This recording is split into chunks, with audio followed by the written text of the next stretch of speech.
Okay, so just check it out कि you know कि अगर उसको वहां पे बाहर सरवाइव करना है तो उसे एक डेफिनेट अमाउंट ऑफ एनर्जी चाहिए होगी.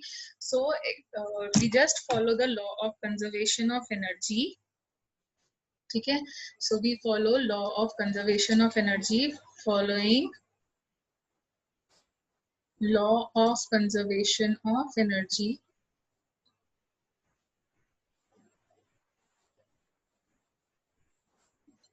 Of energy. तो सपोजिंग अगर इलेक्ट्रॉन मेरा, सपोजिंग यहाँ पर ये मेरा न्यूक्लियस है, ये इसका E1 ग्राउंड स्टेट है. ओके, E2 इसका फर्स्ट एक्साइटेड लेवल है.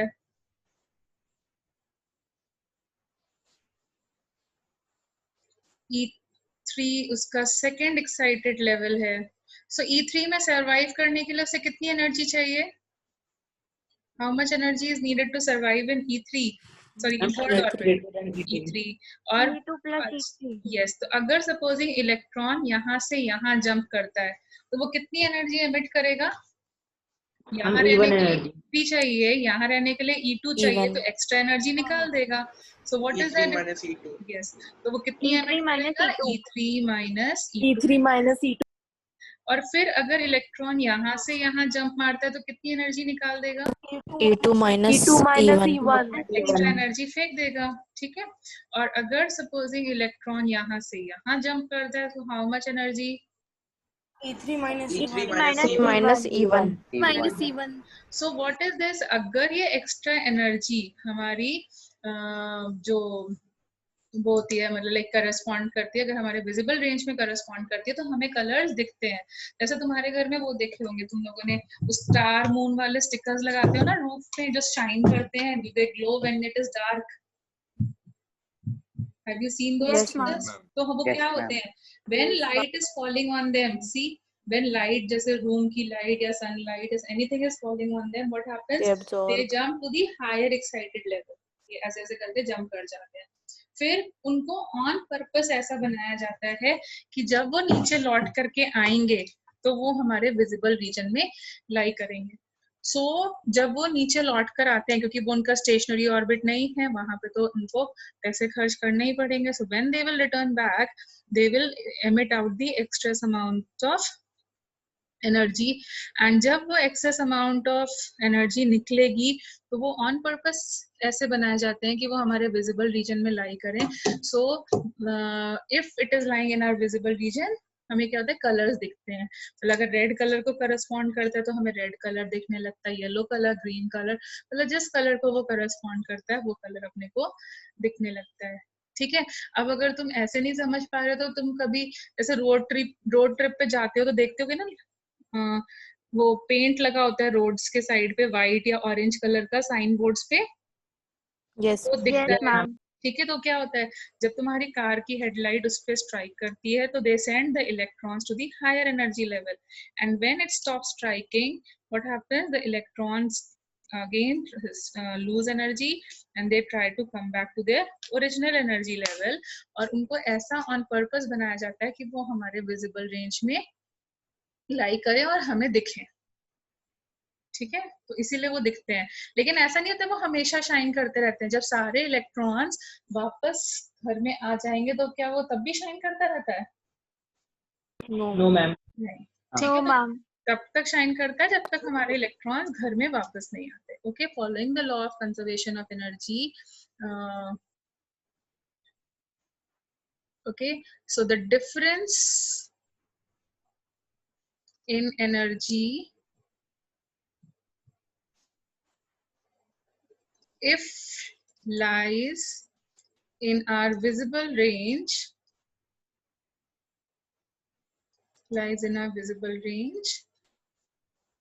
becomes visible to us, then it starts showing to us, becomes visible to us. Okay, like मैंने तुम्हें एग्जांपल दिया स्टिकर्स के केस में होता है, stickers which glow in the dark, glow paints होते हैं रोड्स पे, ऑन पर्पस उनको ऐसा बनाया जाता है। और ऐसा Ma'am, but they have radium in it, so यार in low radium light the radium costly glows. आता है, ठीक है, और दूसरा रेडियो एक्टिव होता है। अगर हमने उसको घर पे रख दिया ना तो इतना मतलब वो जेनेटिक म्यूटेशन कर देता है, if you know about genetic mutation.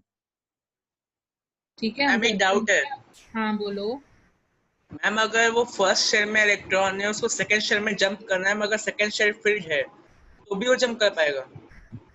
तो बेटा सेकंड शेल वाला इलेक्ट्रॉन जंप करके थर्ड में जाएगा, फिर उस अपने लिए जगह वेकेट करेगा। Okay ma'am. पहले आउटर मोस्ट वाले जंप करते हैं, फिर अंदर वाले जंप करते हैं। ठीक है, पहले बाहर वाले इलेक्ट्रॉन्स, क्योंकि वो लूजली बाउंड होते हैं Yes, ना, ma'am. बाहर वाले इलेक्ट्रॉन्स लूजली बाउंड होते हैं, उनको हल्की सी एनर्जी मिलेगी, वो बाहर भाग जाएंगे। तो पहले बाहर वाले इलेक्ट्रॉन्स जंप करते हैं, उसके बाद अंदर वाले इलेक्ट्रॉन्स जंप करते हैं। Ma'am, can I ask a question? Yes, you can. You are free to ask. Ma'am, like there are shells, so even shell the maximum capacity is of 2 electrons. Yes. So if any of the 2 electrons gains more energy, and yes, there is a space in the second shell, so leaving only 1 electron in the first shell, is it possible that the another electron can shift? It will to the not go another permanently, na. You cannot survive in a hotel permanently. After a time, you will come back, na. Permanently. So we can say that on that time the electronic configuration goes from 1 Yes, but 8 it or happens something. rarely. It happens rarely for a fraction of second. वापस तो घर ही आएगा ना, पूरी life तो तुम hotel में नहीं बिताते ना। You come back home, you only live for a fraction of seconds. Ma'am electron को ये एक्स्ट्रा एनर्जी मिलती कहाँ से? सनलाइट से। रब कर रहे हो 2 मेटल पीसेस को तो मिल जाएगी। बहुत सारे सोर्सेज हैं, तुमने ट्यूबलाइट जला रखी है उससे मिल रही है। Temperature heat and change. kinetic energy. Heat, kinetic energy and temperature are the main essential things for the energy. Yes.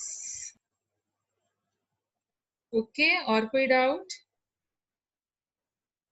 Ma'am ये समझ में आया, अगर इलेक्ट्रॉन ग्राउंड स्टेट से एक्साइटेड स्टेट पे जाएगा तो फिर मैम एनर्जी क्यों लूज करता है? क्या मैम जब इलेक्ट्रॉन ग्राउंड स्टेट से एक्साइटेड स्टेट पे जाएगा तो एनर्जी क्यों लूज करेगा? अरे भाई एनर्जी गेन करके जाता है, उल्टा मत पढ़ो। यहाँ सनलाइट से एनर्जी मिलती है, अब्सॉर्ब करता है, उल्टा नहीं करने का। अब्सॉर्ब करने के बाद जब पहुंच जाता है उसके बाद लूज करता है। हाँ, क्योंकि वो तुम्हारा घर नहीं है, तो अगर तुम रिवॉल्व करो तो तुम्हारे पास एनर्जी की जरूरत है कि नहीं है?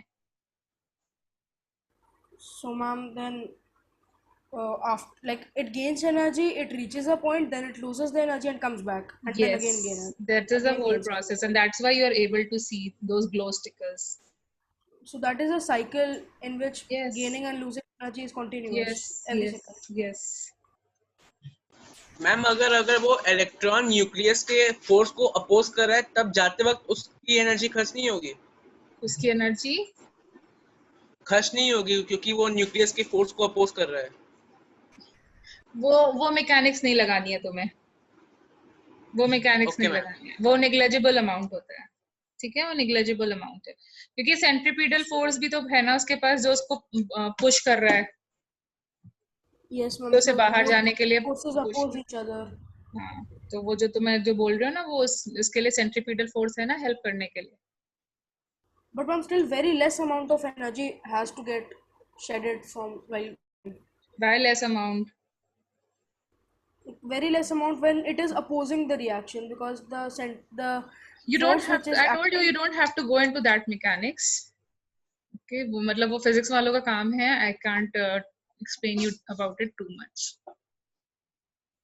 ओके मतलब मैं इतना बता सकती हूँ कि E1 से E4 जंप करना है तो ज्यादा एनर्जी की जरूरत पड़ेगी, E1 से E2 पे जाना है तो कम एनर्जी की जरूरत पड़ेगी। मतलब that's what I can tell you about that opposing forces and all. I think centripetal force will give it a boost to jump to the higher energy level. Negligible होगा या हायर अमाउंट में होगा, obviously negligible होगा तभी तो boards ने उसको consider नहीं किया, अदर और किसी और साइंटिस्ट ने भी उसे कॉन्ट्राडिक्ट नहीं किया अभी तक, अदरवाइज हम बोर्ड थ्योरी डिस्कार्ड हो चुकी होती है, we would not be studying इट। तो इसलिए आई कंसिडर कि निग्लेजिबल ही हो रहा होगा, अदरवाइज वो कंसिडर होता। Getting it now?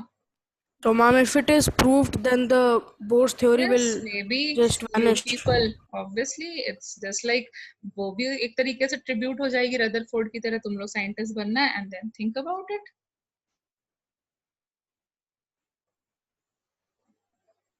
Okay, getting it now? Okay. Yes, ma'am. All doubts clear now? Yes, ma'am. चलो let's move ahead then. ठीक है, तो जो हमारे ग्लो स्टिकर्स होते हैं अब समझ में आया how do they work? How do they work?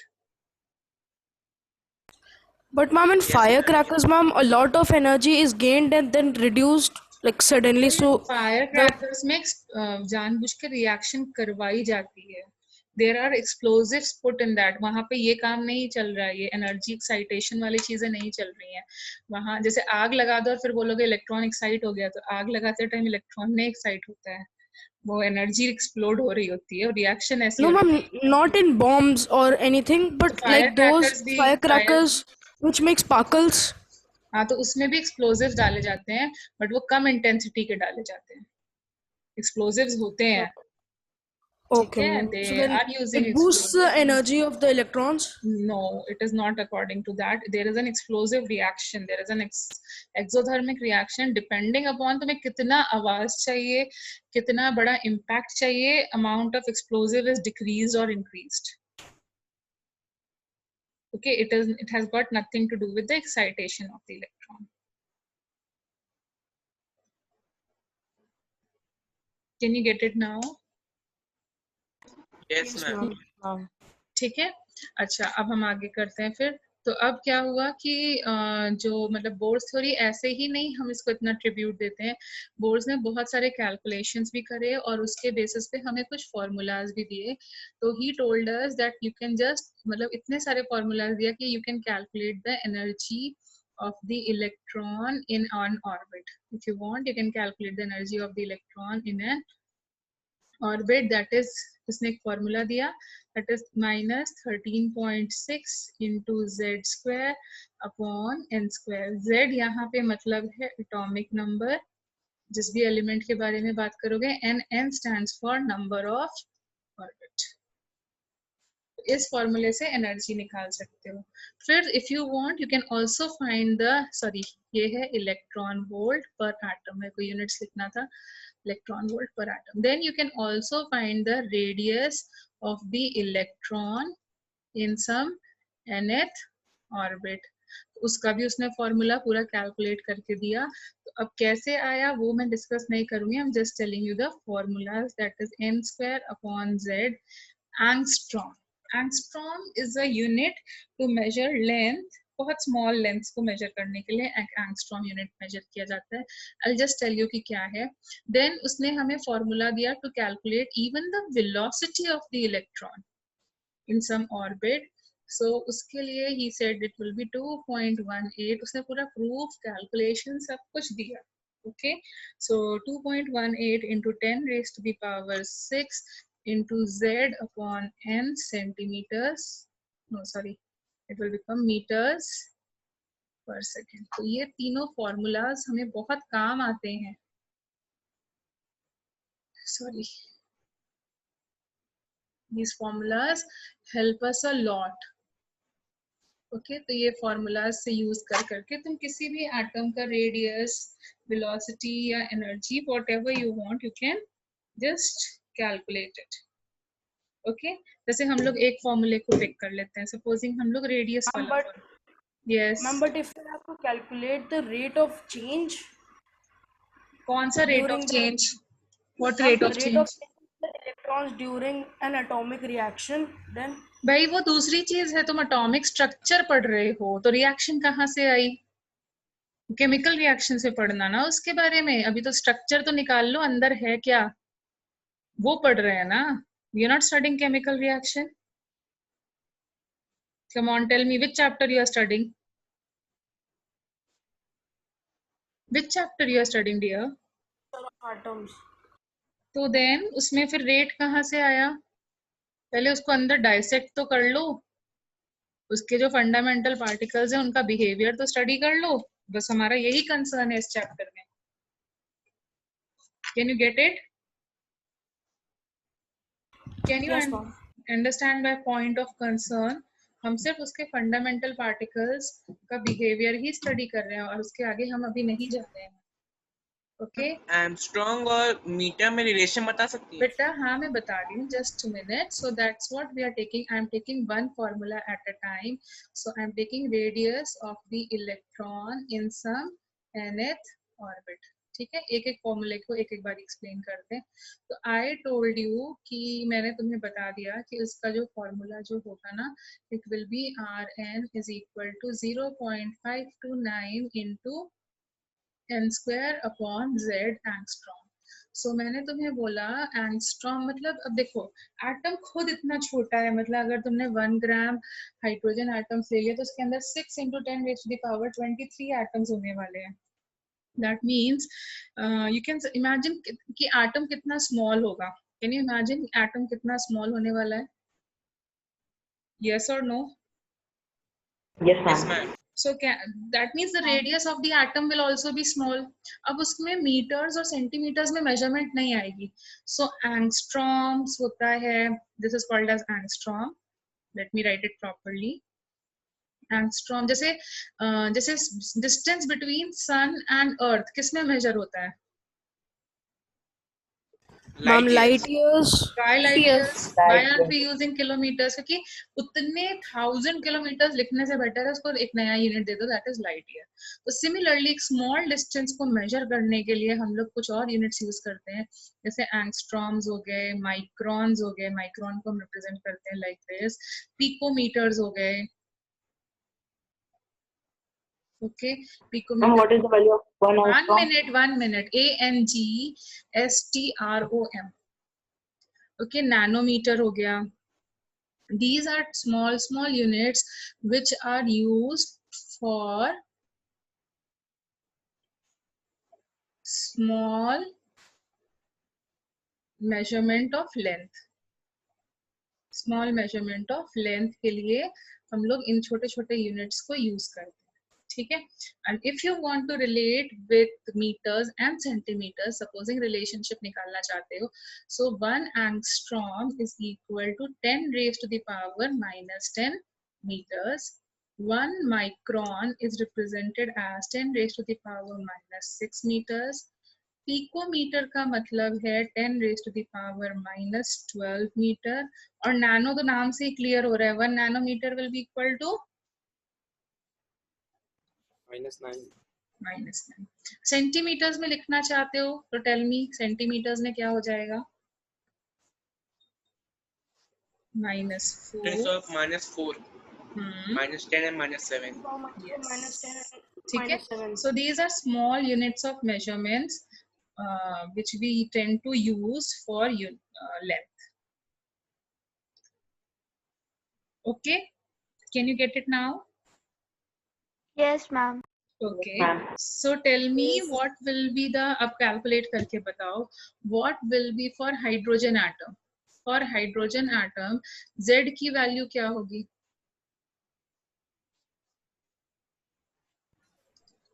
Z will be, Z stands for atomic number. 1. Okay, now put it in the formula and tell me what will be the radius of hydrogen atom in the first orbit. What will be the radius of hydrogen atom in the first orbit? 0.052 angstrom. Yes. So radius will be equal to, on the first orbit it will be 0.529 angstrom. Supposing मैंने इसको बोल दिया R. ठीक है, इसको मैंने represent कर दिया है R. सो सेकेंड ऑर्बिट में बताओ, फॉर्मूले में पुट करो.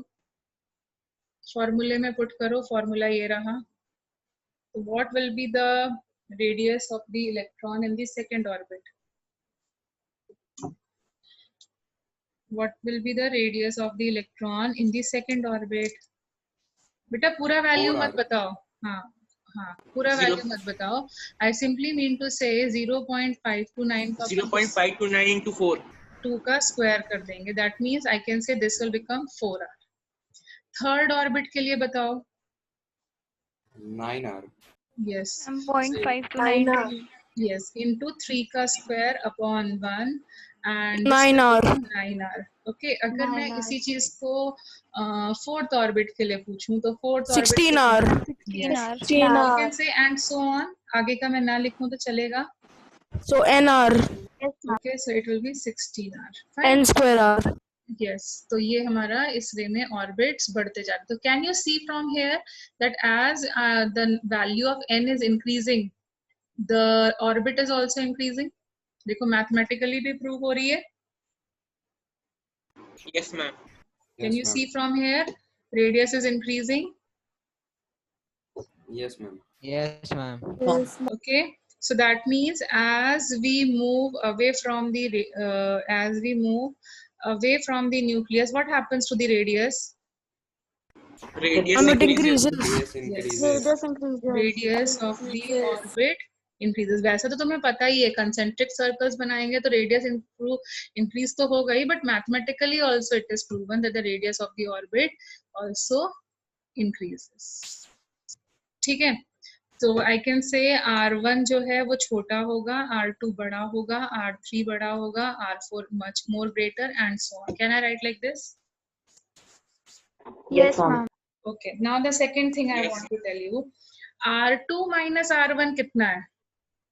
What is the relationship between R2 minus R1? 3R. Yeah. Okay. 3R. Then R3 minus R2 में कितने का space distance है? 5R. 5R. ठीक है. अब मैं R4 minus R3 करूं तो कितने का difference? 7R. 7R. 7R. ठीक है, and so on. So can you see कि spacing between the radius is also increasing? Yes, ma'am. 2R. First और सेकंड के बीच में कम स्पेस है, सेकंड और थर्ड के बीच में गैप ज्यादा बड़ा हो गया. देखो ये बढ़ रहा है कि नहीं? R Yes, छोटा तो है, नो डाउट. R1 और R2 के बीच में स्पेस ठीक है 3R के बराबर है, लेकिन R2 और R3 के बीच में स्पेसिंग क्या हो गई? Increase. हम increase spacing. इंक्रीज हो गई. R3 और R4 के बीच में स्पेस और क्या हो जाएगी? More increased. And R4 and R5 के बीच में और इंक्रीज हो जाएगी. होगी कि नहीं होगी? Yes, ma'am. Yes, ma'am. ठीक है, ये हो गया तुम्हारा 5R and then they are saying it is 7R, isn't it? So can I say like this, as we move away from the nucleus, not only the radius, the gap between the consecutive radius also increases. Yes, ma'am. So Yes, ma'am. as we move away from the nucleus,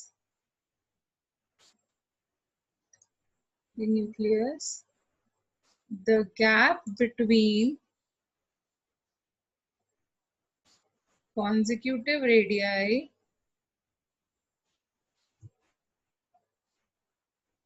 also increases.